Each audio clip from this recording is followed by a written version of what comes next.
Welcome to another edition of CityView. I'm your host, Leslie Sopko. Did you know that less than 20 inches of water can float most cars? Coming up, we'll take you to Austin's Flood Safety Awareness Week for a swiftwater rescue demonstration. We'll also tell you how to create the perfect summer landscape for your house. But first, the Elm Ridge Apartment Complex in East Austin is about to get a huge facelift thanks to the City of Austin and other community partners. Earlier this month, city officials came together for a ribbon-cutting ceremony to announce the project. They also had the chance to visit with some of the residents. We're here today to cut the ribbon on a first-of-its-kind project where the City of Austin will financially assist in the reconstruction of 130 very low-income households. The city cannot do this alone. We have to work with partners. That's what we've been doing, and that's what we'll continue to do. We'll continue to work with both profits and nonprofit organizations to fill this need. We want this property to look good.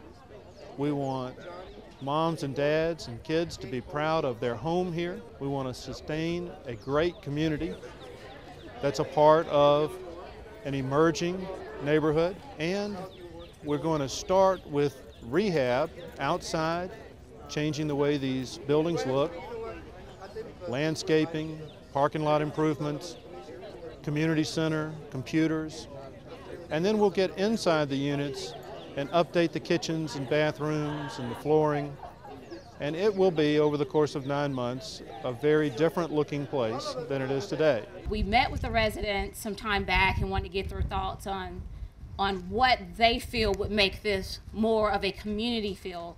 We didn't want to just assume we knew. We wanted the residents' input.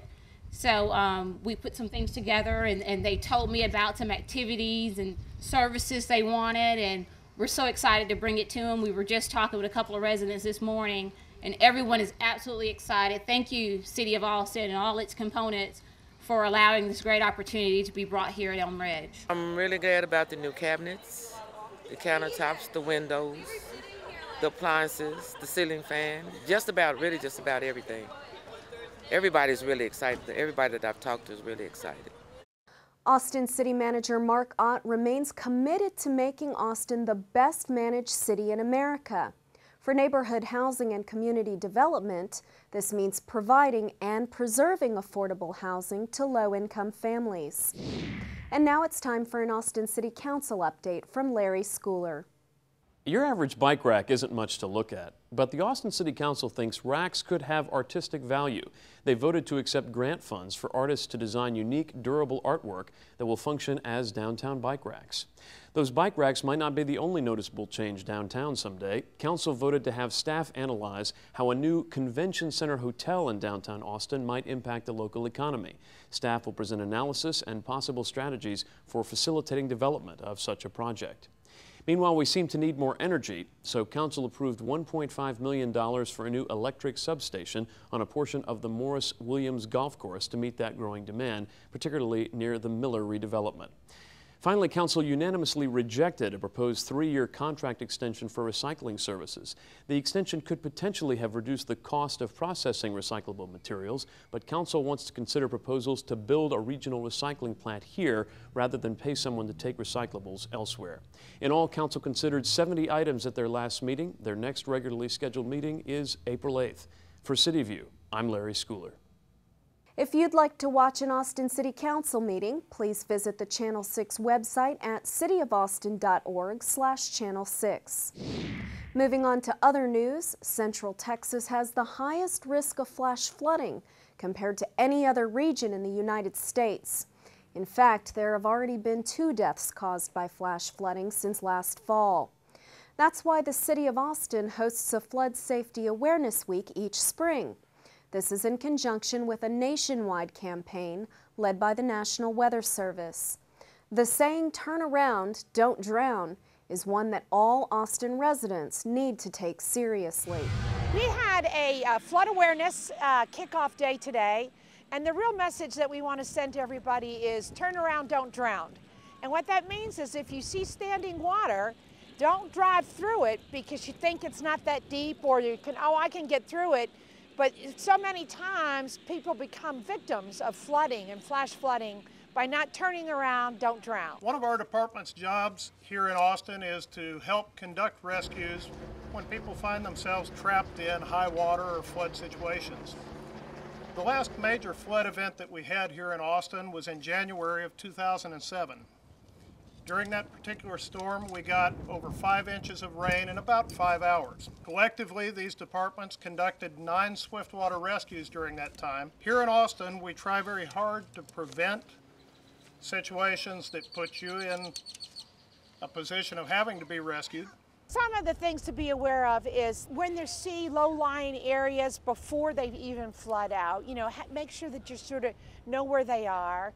And if you're out walking or you're driving and you see barricades or you see warning signs or you see gates or there's tape, there's some indication not to go there. Do not go through there because it's to protect you. You never know how quickly, first of all, water can come in, how quickly a wind can pull up, and just doesn't take any time at all. So we want to be sure that y'all stay safe and to avoid low-lying water and turn around, don't drown.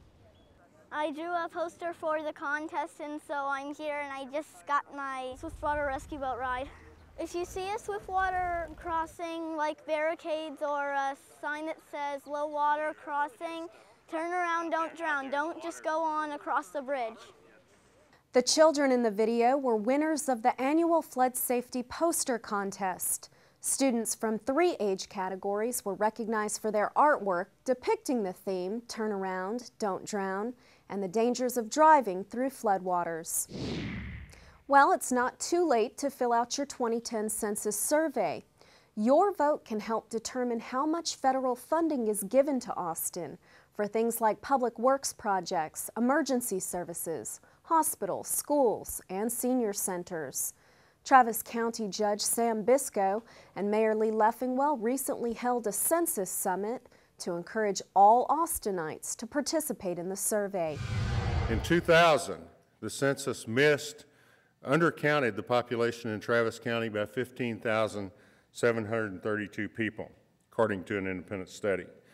And that actually cost Travis County a lot of money in about 10 years. So here's the important message. The census is only 10 questions this year, 10 questions in 10 minutes to complete it, but it will make a huge difference to Austin and Travis County for 10 years. 10 minutes for 10 years. We estimate that the undercount cost Austin-Travis County about $235,980,000 over the course of the decade. That's why the mayor and I believe that we have to do better this time than last time. And so we formed a committee to lead this effort. You are that committee. We're happy to work with you, aren't we, Mayor? We indeed are. We're fired up, and we hope you are too. Lady Bird Lake will be lowered 1 foot starting March 29th to allow crews to work on drainage and erosion control at Zilker Park and Eanes Creek. As a result, Austinites can expect to see more exposed trash that is washed into the lake from various creeks and storm drains. The Watershed Protection Lady Bird Lake cleanup crew is taking advantage of the situation and plans to remove all of the additional trash. The lake will be raised back to its usual level by Friday, April 9th. Spring is here, and that means it's time to venture into the yard for some planting and sprucing up. The City of Austin has some fresh ideas on how to add vibrant color and possibly even attract some birds and butterflies. The city's Grow Green landscape program is now offering free design templates to help you create a landscape that requires less water and fewer chemicals. You can check out some of the designs in person by visiting places like Zilker Botanical Gardens and Austin City Hall. To learn more, visit growgreen.org. Music fans have one more reason to visit Austin City Hall. The new season of Live from the Plaza kicked off in conjunction with Austin's South by Southwest Music Festival. The free concerts are held every Friday through June 18th from noon to 1 p.m. We're especially excited to announce the performance of Grupo Fantasma on May 21st. Parking is free in the City Hall parking garage during each show, and meals can be purchased from various vendors for a small fee. All concerts are aired on Channel 6, both live and through video on demand. And that's all for this edition of CityView. I'm your host, Leslie Sopko. Our next episode premieres Friday, April 9th. Thanks for watching.